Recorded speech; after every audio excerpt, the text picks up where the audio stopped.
Le grand dialogue. Le grand dialogue, l'émission des débats du studio Tamani sur votre radio. Le grand dialogue.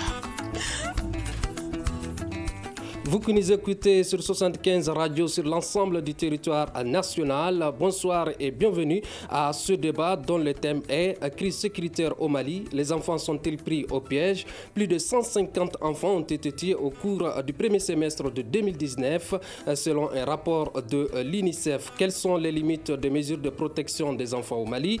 Comment les améliorer? Pour en débattre, nous avons trois invités. Eliane Luchi, elle est chef de communication à l'UNICEF, elle est au téléphone. Haruna Assamake, chef division protection de l'enfant à la Direction nationale de la promotion de l'enfant et de la famille. Monsieur Haruna, bonsoir. Bonsoir.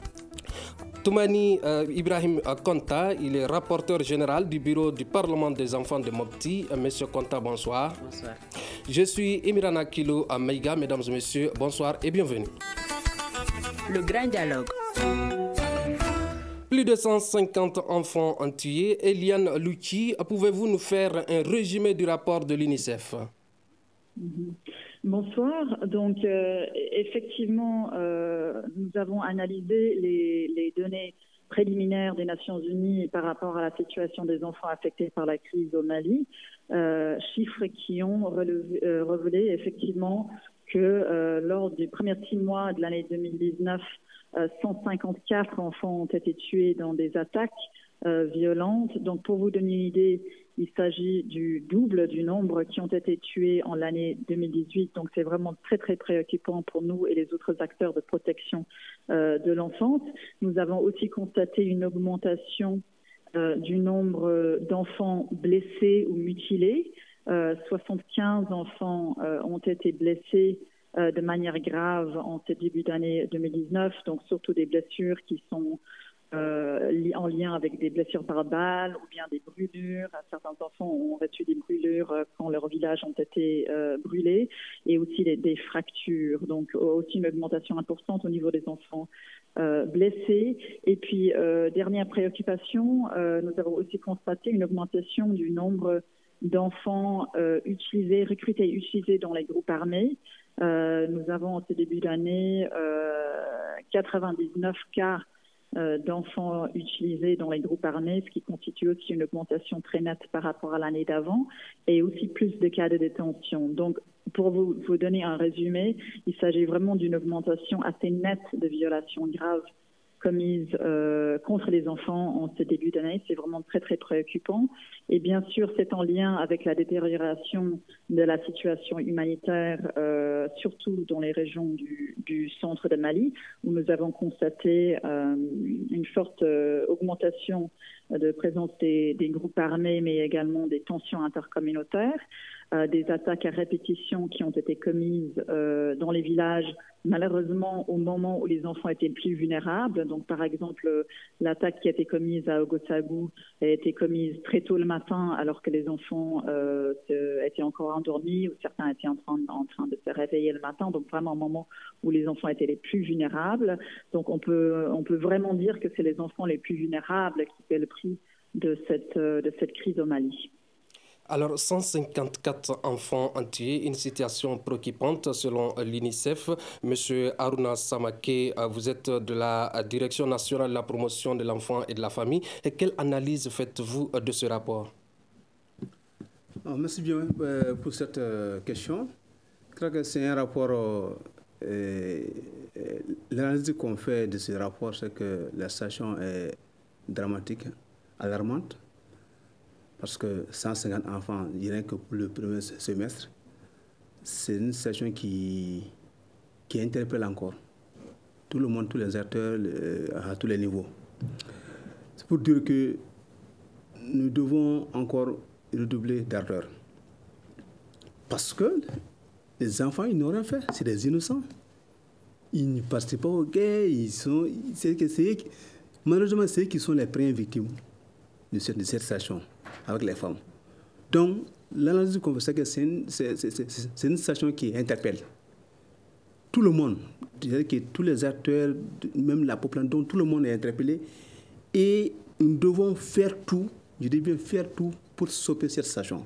Parce que le sort, c'est-à-dire que lorsque les enfants subissent effectivement ces genres d'atrocités, j'avoue que c'est l'avenir même du pays qui est menacé.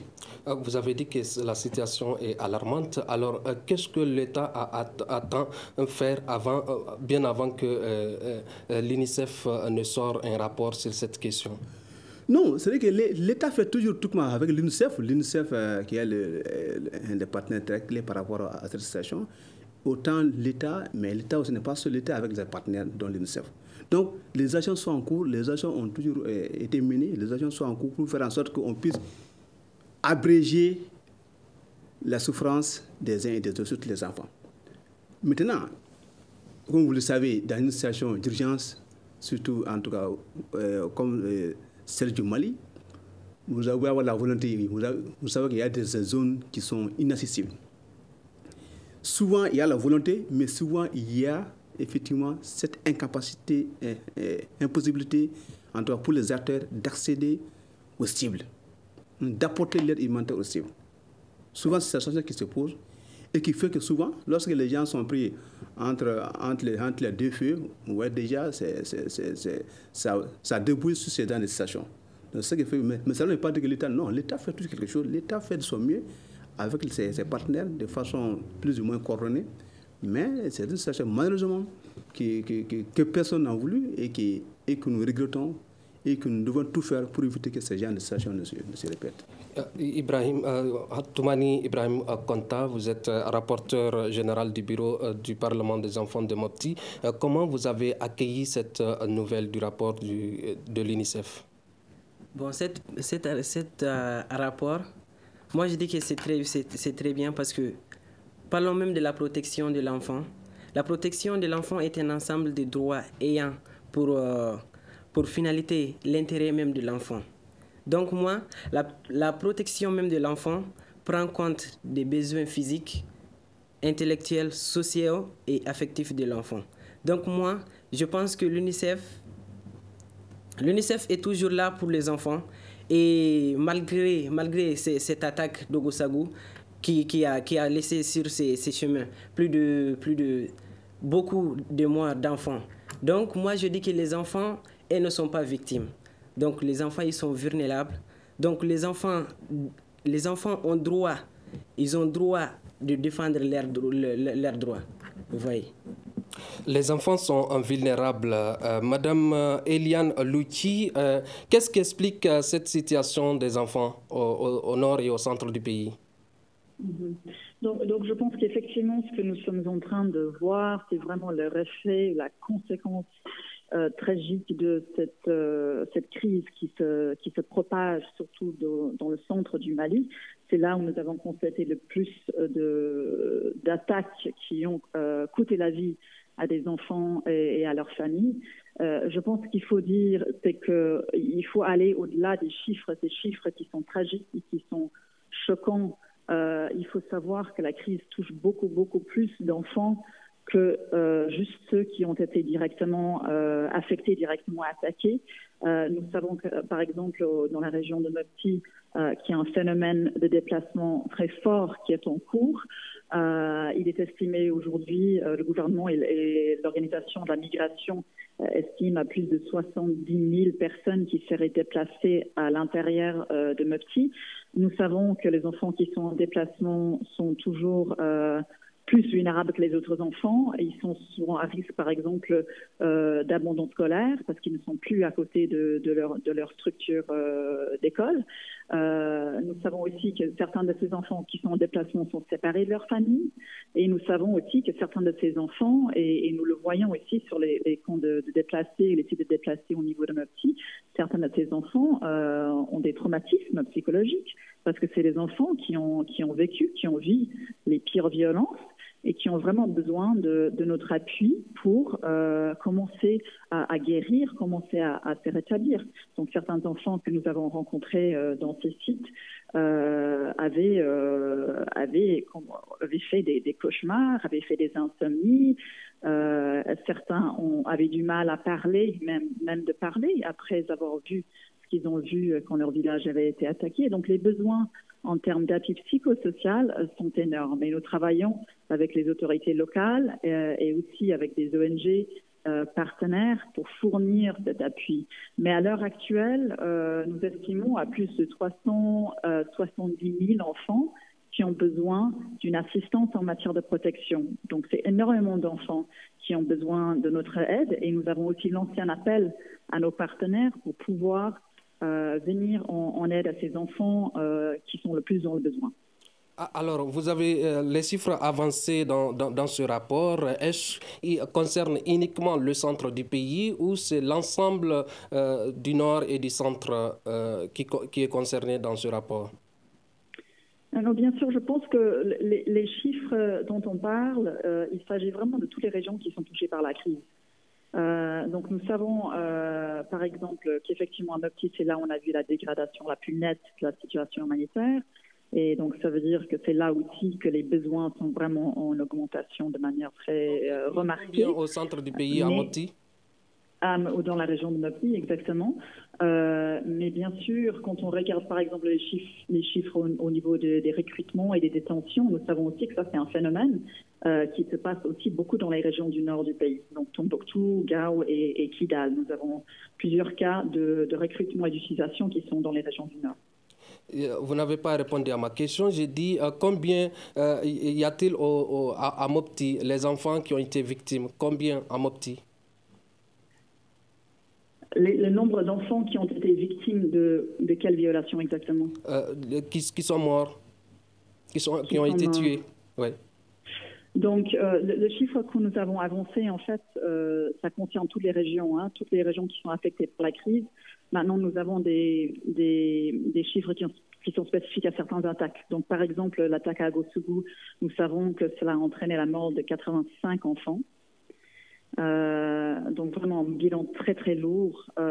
Ces chiffres, d'ailleurs, ont été révisés par la suite à la hausse une fois que toutes les vérifications étaient en cours, parce que ces chiffres sont toujours vérifiés par 3 sources. Et puis, nous savons que, par exemple, l'attaque de Soban a causé la mort de 24 enfants. Donc, vraiment, le bilan est très, très lourd dans les villages qui ont été les plus touchés. D'accord. Monsieur Haruna Assama, qu'est-ce qui a favorisé ces violences contre les enfants? Bon, ça c'est quelque chose. Vous savez que lorsque une crise éclate ou une situation d'urgence éclate, c'est-à-dire que ça affecte tous les mécanismes de protection des enfants. Cette situation est favorisée parce qu'il y a une faiblesse, sinon il y a une détérioration des mécanismes de protection à tous les niveaux, surtout au niveau local parce qu'on est au niveau communautaire. Donc c'est un peu ça. Chaque fois que les mécanismes de protection sont fragilisés, malheureusement ça va effectivement impacter les conditions de vie et de protection des enfants. Donc parce que ce qui est arrivé, ces enfants qui ont perdu la vie, c'est parce qu'ils n'ont pas pu être protégés. C'est très simple, c'est ça. Sinon, lorsque les stations, c'est-à-dire que si ces enfants étaient dans un environnement vraiment garanti, qui fait qu'effectivement il y a des actions pour faire en sorte qu'ils puissent être épargnés de ces massacres-là, mais quand la station a éclaté, qui était là? Ces enfants étaient là avec leurs parents, avec leurs mamans, avec leurs pères, sans aucune défense, sans aucun mécanisme de protection vraiment formel qui les garantissait effectivement, qui leur donnait la chance de vivre encore. Donc malheureusement, comme je l'ai dit, chaque fois qu'il y a crise, vous allez voir que les systèmes, les mécanismes de protection effectivement sont affectés. Et lorsque ces systèmes sont affectés, effectivement, ça va évidemment jouer sur, en tout cas, les chances de tel ou tel enfant à survivre ou bien à résister au choc. Donc c'est un peu ça. Je voulais ajouter un peu par rapport elle a parlé un peu effectivement de ces enfants associés. Parce qu'on a dit que chaque fois qu'il y a crise, les risques sont tellement énormes. Au-delà des dangers, des blessures. Il a parlé de 99 enfants utilisés dans les groupes armés. Oui, justement, c'est que peut-être que ça peut même être encore plus que ça, parce que quand je prends notre structure, nous en tant que structure nationale, qui a la charge d'accueillir à travers un protocole qui nous lie Quand je dis endocrini, la direction au système des Nations Unies, c'est-à-dire que les forces Barkhane et autres là. Donc chaque fois qu'il y a que les enfants sont capturés, effectivement, c'est dans le terme, ces enfants nous sont remis. Et nous assurons la prise en charge en partenariat avec des centres, qu'on appelle des centres de transit et d'orientation, à Bamako, à Mopti et à Gao. Aujourd'hui, de 2013 à cette année, à 2019, nous sommes à 176 enfants sortis des rangs des groupes armés. 176 enfants. Ça, c'est les cas qui sont passés par nous. Il peut y avoir d'autres cas, et il y a effectivement d'autres cas qui ne passent pas par nous, qui sont soit des enfants autodomobilisés ou bien d'autres structures partenaires par lesquelles ils sont partenaires. Mais ceux qui sont passés par nous de 2013 à cette date aujourd'hui, on est à 176 enfants associés aux forces au gouvernement, donc retirés des groupes armés. D'accord. Voilà. D'accord. Alors, monsieur Toumani Ibrahim Tounkara, comment se porte la protection des enfants dans la région de Mopti, vous qui êtes de Mopti? Bon, moi qui suis de Mopti, nous avons vu que depuis l'attaque d'Ogosagou et l'autre village, les deux villages attaqués, la région de Mopti est devenue un site de déplacés. Plusieurs familles sont à Mopti juste parce qu'il y a l'insécurité dans leur village.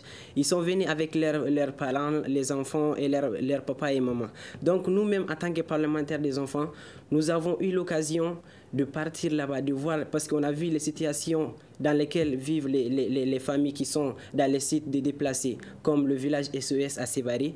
Nous avons vu que les enfants n'ont pas d'habits, ils n'ont pas de nourriture. Donc, nous aussi, nous avons essayé de collecter des habits et chercher quelques sous pour amener ça au niveau des sites déplacés. Donc, moi, je dis que le gouvernement doit être là pour ces enfants et ces familles déplacées pour qu'ils puissent vivre pendant leur séjour dans la région de Mopti. Puisque je pense qu'il y aura la sécurité. Tant qu'il y a la vie, il y a l'espoir. Donc, nous avons aussi essayé de partir là-bas pour voir, parce qu'il y a aussi des petits enfants, des petits bébés qui âgés de 5 à 6 mois comme ça. Nous avons aussi parti pour recenser les enfants qui ne sont pas enregistrés. Donc nous avons pris leur nom et nous avons amené ça au niveau du conseil régional de Mopti. Alors, Madame Eliane Louki, quelles sont les mesures prises pour protéger les enfants en temps de conflit? Donc, j'aimerais bien rebondir sur les propos de Toumani, parce qu'il soulève une question qui est très très importante. C'est la question de l'enregistrement des naissances. Vous savez, ces enfants qui ont été les premières victimes de ces crises, c'est souvent les enfants les plus vulnérables. C'est des enfants qui sont dans des villages, des fois qui sont très isolés. C'est des enfants qui viennent des ménages les plus pauvres, donc qui vivent dans la pauvreté chronique. C'est des enfants parfois qui n'ont pas été enregistrés à la naissance, c'est des enfants parfois qui n'ont pas été vaccinés ou qui n'ont jamais été à l'école. Donc on parle vraiment de communautés très très vulnérables. Et vous savez qu'en termes d'enregistrement des naissances, le droit à l'identité, c'est vraiment le premier droit de l'enfant. Et c'est le droit qui permet à l'enfant aussi d'accéder à ses autres droits. Parce qu'un enfant qui est enregistré à la naissance va pouvoir aussi s'inscrire à l'école, va pouvoir accéder à des soins de santé quand il va au CESCOM. Donc, il est extrêmement important que tous les enfants bénéficient de ce premier droit. Et nous savons malheureusement qu'au Mali, il y a encore 13% des enfants qui ne bénéficient pas de ce droit. Et on parle bel et bien des enfants les plus vulnérables, ceux qui sont dans les régions les plus touchées par la crise. Donc, il est essentiel aussi qu'on investisse beaucoup plus dans cette activité-là, cette intervention clé qui assure les enfants leurs premiers droits. Ça, c'est un aspect. Un autre aspect, c'est aussi d'investir beaucoup plus dans l'éducation. Nous savons que l'éducation pour les enfants qui vivent en situation de crise est vraiment peut sauver des vies. L'éducation, ce n'est pas seulement donner à l'enfant son droit fondamental à l'éducation, l'aider à préparer son avenir, l'aider à devenir un adulte qui peut contribuer à sa communauté et à sa société. L'éducation, c'est aussi une façon de protéger l'enfant. Ça veut dire que les structures scolaires, que ce soit des écoles formelles ou des structures informelles comme des espaces temporaires par exemple, aident aussi à protéger l'enfant contre des abus éventuels. Nous savons par exemple que les filles qui sont déscolarisées des filles qui vivent dans les régions où les écoles sont fermées courent bien sûr beaucoup plus de risques d'être exposées par exemple au mariage d'enfants, d'être exposées à l'exploitation sexuelle ou à des abus, que les filles qui sont à l'école. Donc l'école joue aussi un rôle critique de protection de l'enfant. Donc je pense que sur le long terme, il est très important qu'on investisse beaucoup plus dans des interventions clés d'éducation et de protection pour créer cet environnement protecteur et s'assurer que ces enfants-là, les plus vulnérables, ne soient pas exposés à ce genre de violations graves. Et Eliane Louti parle tout à l'heure que des enfants non vaccinés sont sur les sites de déplacés. Qu'est-ce qui explique cette non-prise en charge pendant qu'on sait que l'État a fait des campagnes de vaccination au Mali? Je vous ai dit à un moment que chaque fois qu'il y a une situation d'urgence, ça bouleverse l'ordre préétabli. C'est que le système traditionnel de routine de vaccination, ce système est coupé. C'est-à-dire que ce système est déstabilisé et brisé. Ce qui fait que, traditionnellement, habituellement, on sait que quand un enfant naît, il a droit à un certain nombre de séries de vaccinations. Mais lorsqu'il n'y a plus de structure de santé pour assurer effectivement ce service-là de vaccination, même si le service n'est pas accessible, parce qu'il y a des risques qu'on est mort sur les mines, etc., sur les explosifs, des trucs de guerre. Mais les sites de déplacés sont à Mopti. Je ne parle pas seulement de sites. Vous savez que les sites de déplacés, ça c'est des situations, ça c'est le truc, le minimum qu'on fait pour. C'est-à-dire que c'est une question de survie en ce moment. C'est différent que lorsqu'on est à un temps normal où effectivement les conditions sont réunies, effectivement les services sociaux de base sont assurés vraiment jusqu'à un certain niveau. Mais dans les camps, les sites de déplacés, vous savez que ce n'est pas la même chose qu'un milieu ordinaire où vraiment il y a tout un plateau technique, tous les entraves. Mais concrètement, qu'est-ce que l'État a fait pour ces enfants qui sont sur les sites, qui ne bénéficient pas de vaccination? Concrètement, qu'est-ce que l'État a fait pour ces enfants-là? Mais je crois savoir qu'à un moment, il y avait, je parle sous le contrôle des gens de la santé, où effectivement, il y avait un moment, une sagesse qui disait qu'il y avait un problème de malnutrition dans telle ou telle zone et qu'il y avait des mesures qui étaient en cours. C'est dans la commune de Mondoro. Voilà, justement, et qu'effectivement, il y avait un problème de malnutrition. Je sais qu'il y avait, je crois savoir qu'il y avait toute une dynamique qui était en cours, effectivement, pour faire en sorte que ces enfants puissent être remis dans leurs droits. Faire en sorte qu'ils puissent être, en tout cas, ceux qui sont malnutris puissent être bien traités, en les apportant tous les éléments nutritifs nécessaires.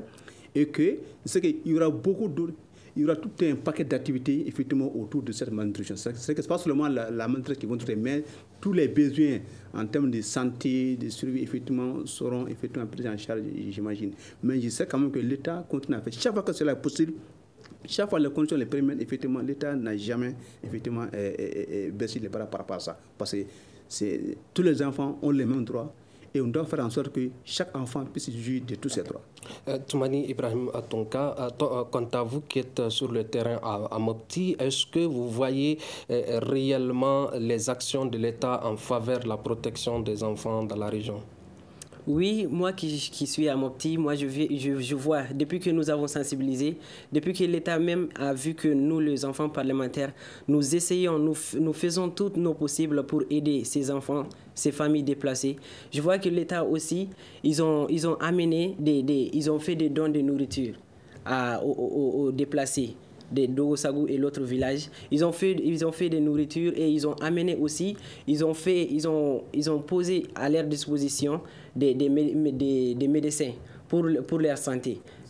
Maintenant, lorsque l'enfant est malade, ce n'est pas la peine que la famille se déplace pour aller dans la ville pour aller soigner l'enfant. Donc il y a déjà des médecins à leur disposition. Parce que eux, ils sont déjà loin de l'hôpital. Donc quand on dit qu'il faut se déplacer pour aller à l'hôpital, ça va être un problème. Donc moi, j'ai vu que l'État aussi, il a fourni l'effort d'amener des médecins à la disposition des familles déplacées d'Ogosagou. Alors, des ONG et associations de défense des droits des enfants sont presque partout. Pourquoi la situation stagne encore, Eliane Louti? Si vous permettez, j'aimerais peut-être juste rajouter par rapport à la vaccination, par rapport aux propos des autres intervenants, il faut savoir que tout de suite après la mise en place du site officiel, le camp officiel déplacé au niveau de Sokoura, donc à Mopti, nous avons appuyé le ministère de la Santé pour faire une grande campagne de vaccination. Parce que, comme je vous disais avant, les enfants qui étaient sur le site, nous avons constaté très rapidement que c'était effectivement des enfants qui n'avaient pas tous été vaccinés. Certains enfants souffraient aussi de malnutrition. Donc, nous avons appuyé le ministère de la Santé pour faire une vaste campagne de vaccination pour tous les enfants. Tous les enfants qui sont sur le site ont été vaccinés contre la rougeole, par exemple, donc les enfants de 0 à 14 ans.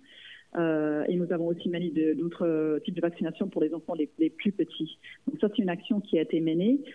Sur le site de Sokoura, donc le camp officiel où il y a le plus de déplacés, il y a aussi une tente de santé où effectivement il y a des premiers soins qui sont disponibles pour les déplacés. Et nous avons aussi aidé aussi avec la dépistage des enfants qui sont arrivés sur les sites pour voir s'il y avait des enfants qui souffraient de la malnutrition et aussi appuyer bien sûr leur prise en charge pour ceux qui étaient affectés. Maintenant, par rapport à votre autre question, je pense qu'effectivement, il y a beaucoup d'efforts qui sont en cours. Hein. Il y a la réponse à l'urgence dont on parle depuis quelques temps, qui est vraiment en cours avec les autorités locales, avec les ONG partenaires, avec les autres agences des Nations Unies. Donc, il y a une grande réponse qui est en cours. Néanmoins, moi, je pense qu'il y a beaucoup d'actions de prévention qui peuvent être renforcées. Donc, je vous parlais avant, par exemple, du besoin d'investir beaucoup plus dans l'enregistrement des naissances et dans l'éducation, donc dans la création d'espaces sécuritaires d'apprentissage pour les enfants aussi comme un moyen de protection, mais aussi des choses à faire au niveau de l'amélioration du cadre légal qui protège les enfants. Donc nous faisons aussi un plaidoyer avec le gouvernement par rapport à l'adoption du Code de protection de l'enfance révisé qui prend vraiment en compte les besoins spécifiques des enfants affectés par la crise. Donc par exemple, notamment qui criminalise les recrutements et l'utilisation des enfants par les groupes armés, donc les enfants de moins de 18 ans. Donc, il est très important qu'il y a à la fois le cadre légal qui permet vraiment aux enfants de bénéficier de tous leurs droits d'un point de vue juridique et à la fois qu'il y ait aussi des interventions sur le terrain, beaucoup plus d'interventions, pas seulement des réponses aux enfants, aux besoins immédiats des enfants qui ont été créés par la crise, mais aussi des interventions sur le long terme qui assure vraiment qu'on est en train de créer cet environnement protecteur pour les enfants pour que les enfants ne soient pas exposés à ce genre de violations pour commencer. Alors, Madame Eliane parle tout à l'heure d'un besoin d'investir dans les actes de naissance. Qu'est-ce que la Direction nationale de la promotion de l'enfant a fait dans cette action? Non, déjà, nous, en tant que structure nationale en charge des questions de protection de l'enfance, vous savez que nous sommes un domaine transversal. Ça veut dire quoi? Ça veut dire que partout où l'enfant se trouve, nous devons faire en sorte que les secteurs, c'est-à-dire que les différents secteurs, que ce soit l'éducation, les enfants sont là-bas, non? La santé, donc, et d'autres secteurs, dont l'hygiène, etc. Donc, tous ces secteurs-là, effectivement, quelque part, ont comme cible des enfants. Notre rôle, c'est quoi? C'est de faire en sorte que ces acteurs-là, les acteurs de ces différents secteurs, effectivement, puissent prendre en compte effectivement les besoins spécifiques des enfants. Je prends l'éducation, les écoles qui sont fermées au centre. Donc, dans son rapport, l'UNICEF parle de 900 écoles. Voilà, justement. Donc, notre rôle, c'est faire en sorte qu'effectivement, comment faire en sorte que ces écoles puissent rouvrir. Elle a parlé de plaidoyer, elle a parlé de beaucoup de choses. Donc, c'est des échanges, c'est des actions, des plaidoyers, de communication qu'il faut faire en sorte que ces écoles puissent rouvrir. Vous avez parlé d'ouverture des écoles, vous avez parlé d'ouverture des écoles. Concrètement, qu'est-ce qu'il est en train de faire? Mais je réponds d'abord à votre première question, c'est par rapport à la raison des naissances.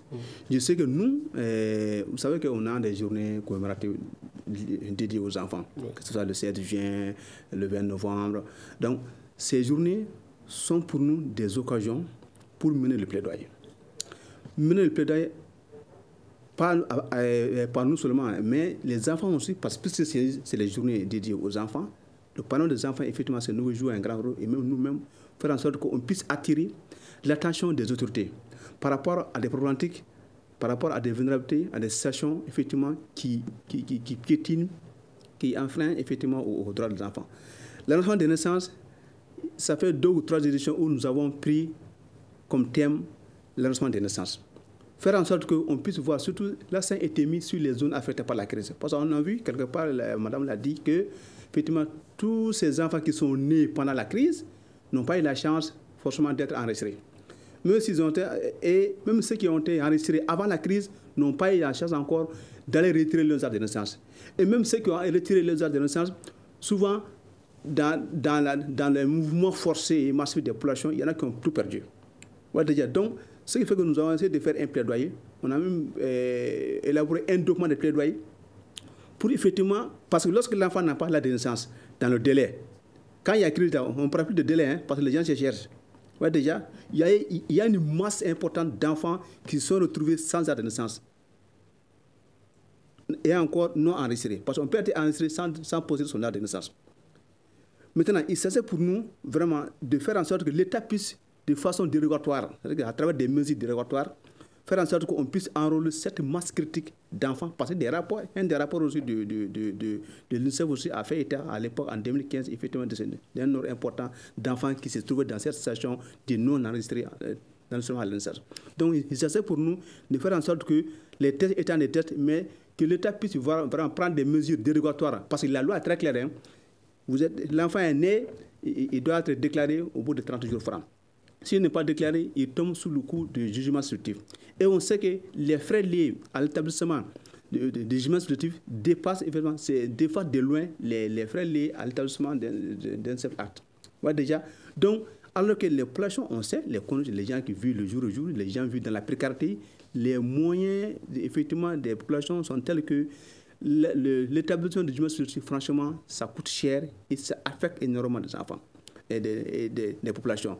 Donc c'est pourquoi quand vous faites une comparaison entre le coût d'établissement d'un acte de naissance et le coût, les frais liés à l'établissement des jugements instructifs, c'est que ça dépasse de loin. Donc c'est des sommes colossales qui dépassent le pouvoir d'achat des populations. Donc ce qui veut dire que vous n'avez pas assez de pouvoir pour faire tout ça?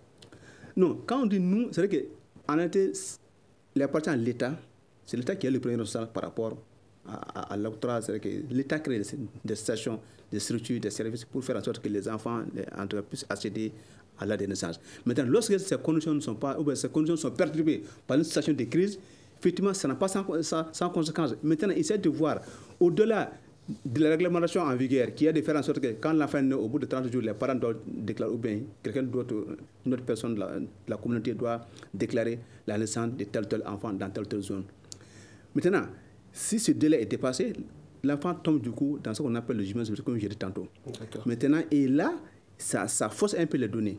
Donc, il s'agit de faire en sorte qu'on puisse aller, de ne plus tenir compte de ce délai, parce qu'il y a une situation exceptionnelle qui est là. L'État doit faire en sorte qu'il puisse avoir des mesures dérogatoires, aller au-delà des 30 jours francs pour la déclaration et faire en sorte qu'on puisse vraiment enrôler effectivement tous ces enfants. Donc c'est un peu ça. Des actions sont en cours et je sais que la Direction nationale de l'état civil, qui est la structure de tutelle par rapport aux questions d'enregistrement des naissances, est encore beaucoup mieux placée pour donner des données beaucoup plus détaillées par rapport à ça. D'accord. Toumani Ibrahim Konta, de quoi les enfants souffrent à l'école dans la région de Mopti?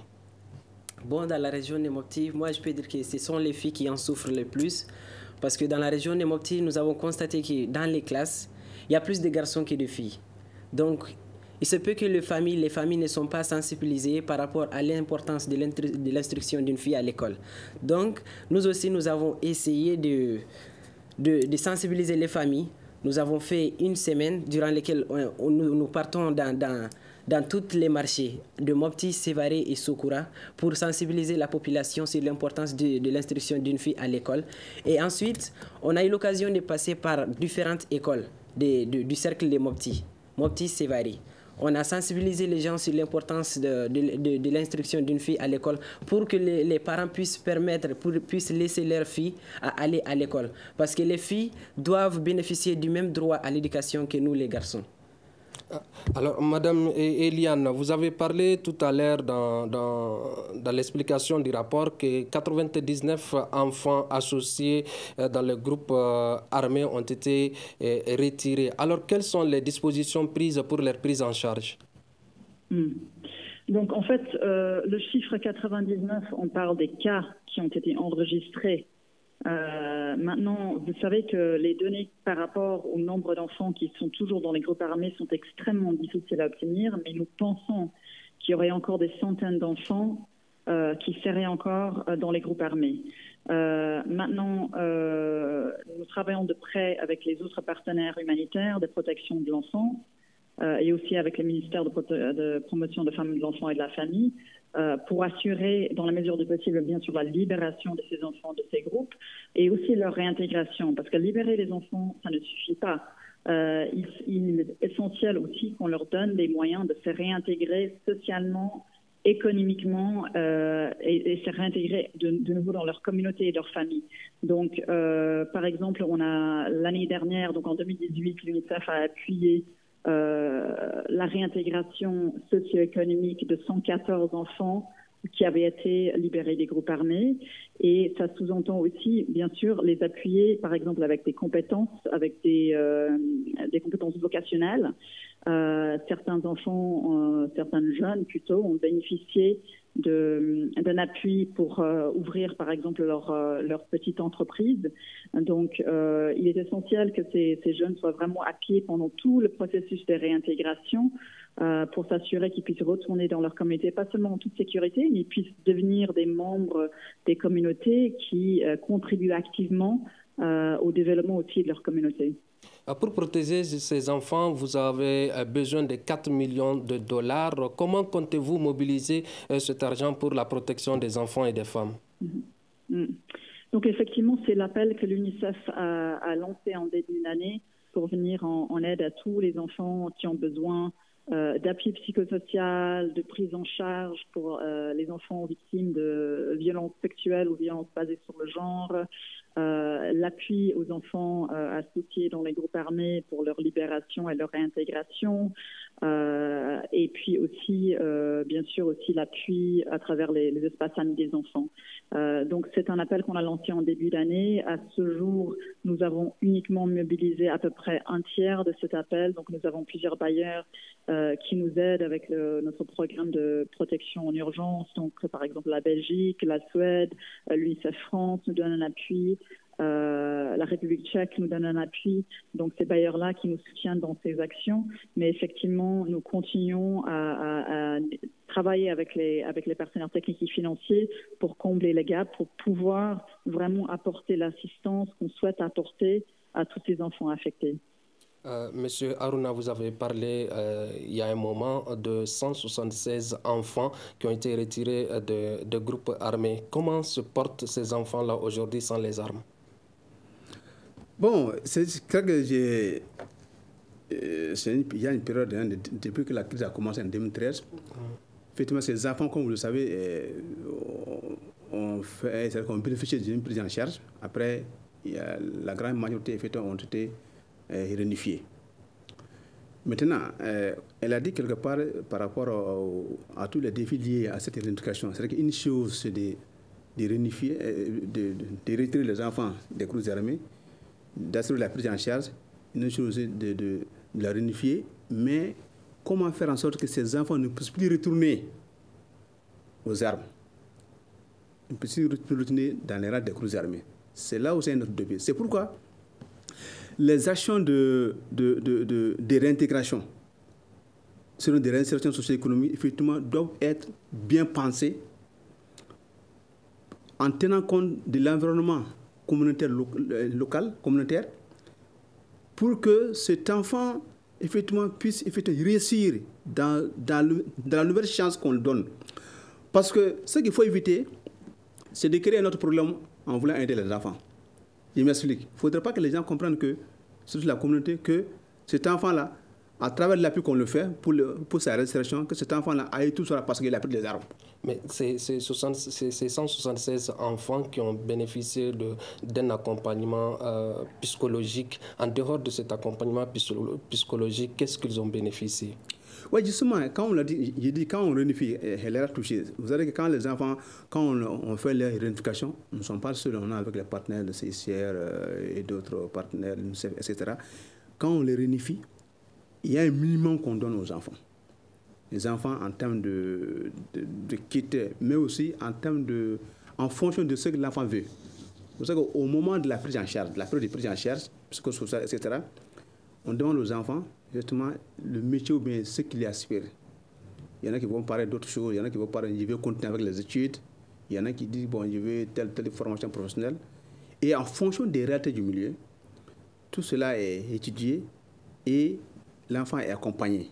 C'est vrai, les montants peuvent ne pas être suffisants et ce n'est jamais suffisant parce que les besoins sont là. Mais pour dire que le minimum quand même est fait pour au moins aider ces enfants à réintégrer à nouveau, effectivement, leur communauté et encore redémarrer une nouvelle vie.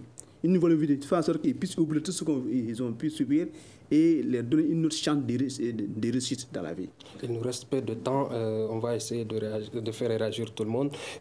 Monsieur Konta, quelle solution préconisez-vous face à cette problématique des enfants? Bon, moi, comme solution, moi, je vais m'appuyer sur l'enregistrement des naissances que Tanti Eliane aussi a souligné.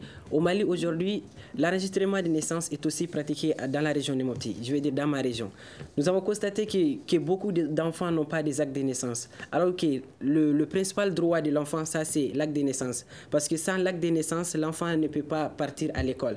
Vous voyez. Donc l'année dernière, en avril 2018, l'UNICEF nous a mobilisés en tant que parlementaires des enfants de faire porte à porte pour essayer de recruter, d'enregistrer les enfants qui n'ont pas d'acte de naissance. Moi, je dis que c'est une très bonne initiative, que l'État, le gouvernement malien lui-même devrait faire tout son possible pour essayer d'enregistrer et d'accompagner les enfants pour bénéficier de leurs droits. L'État doit accompagner. Eliane, quelle solution vous préconisez face à ce drame que les enfants subissent? Je pense qu'effectivement, la protection et le bien-être des enfants, ça reste la première responsabilité de l'État, bien sûr, pas seulement au Mali, mais dans tous les pays. Et les partenaires restent, bien sûr, à disposition pour appuyer toutes les actions entreprises par l'État pour renforcer cette protection. Au-delà des interventions dont on a déjà parlé, qui je pense qui sont essentielles, je pense qu'il y a un autre narratif à tenir, parce que on dit souvent, on parle souvent d'enfants en tant que victimes, mais les enfants, c'est aussi une grande richesse. Les enfants, ça constitue plus de 50% de la population malienne. C'est un potentiel énorme. Je pense que quand on voit des enfants comme Toumani et d'autres enfants journalistes, d'autres enfants parlementaires, des jeunes acteurs pour la paix qui sont dans les régions de Mopti et de Ségou, qui sont en train de mener des actions qui sont extraordinaires. Donc, je souhaiterais aussi dire qu'investir dans les enfants, c'est vraiment investir dans le futur du pays. Les enfants ont énormément d'idées, ont énormément de solutions à nous apporter. Ils peuvent être des agents de changement positif durable. Donc, moi, je dirais que sur le long terme, ce qu'il faut vraiment faire, c'est d'investir beaucoup plus dans l'enfance, en commençant pour les premiers jours de la vie de l'enfant à travers des interventions comme l'enregistrement des naissances, comme la bonne nutrition des enfants, la préparation à l'école, vraiment jeter les bases pour que chaque enfant grandisse dans les meilleures conditions possibles, pour qu'ils puissent devenir des adultes plus tard qui vont contribuer au développement socio-économique du Mali. Je pense que c'est extrêmement important de donner aux enfants les outils pour qu'ils puissent devenir des adultes modèles qui peuvent vraiment aider à bâtir leur propre pays. Comment rendre justice à ces enfants victimes de conflits communautaires et de guerre en 30 secondes? Rendre justice à ces enfants. Comment rendre justice à ces enfants victimes de conflits? Bon, comme on l'a dit, quelquefois d'abord il faut investir. Parce que l'enfance, là, c'est la pépinière de la République. Les enfants constituent la pépinière, effectivement, d'une nation. Et lorsque vous avez une mauvaise pépinière, ne vous attendez pas à avoir en tout cas un pays où vraiment, en tout cas, où les gens sont heureux. Non. Ouais, déjà, c'est vrai que tout se construit dès l'enfance. Je pense qu'il faut investir dans l'enfance et faire en sorte que, franchement, on puisse éparer les enfants, on puisse développer des mécanismes, faire en sorte que, quelle que soit la station, on puisse assurer le maximum de protection aux enfants et éviter tous ces carnages que nous avons vus et dont la majorité effectivement étaient des enfants. Épargner les enfants dans les conflits, voilà ce qui met fin à cette édition que j'ai eu l'honneur de la présenter. Nous réfléchissons sur la situation des enfants. Plus de 150 enfants ont été tués au cours du premier semestre 2019 selon le rapport de l'UNICEF. Et pour en débattre, nous étions avec Eliane Louti, elle est chef de communication à l'UNICEF, Aruna Samake, chef division protection de l'enfant à la direction nationale de la promotion de l'enfant et de la famille, Toumani Ibrahim Konta, il est rapporteur général du bureau du Parlement des enfants de Mopti. Je suis Imrana Kilomaïga à la mise en onde non diré. C'est ce qui met fin à cette édition. Merci et bonne suite de programme. Le Grand Dialogue.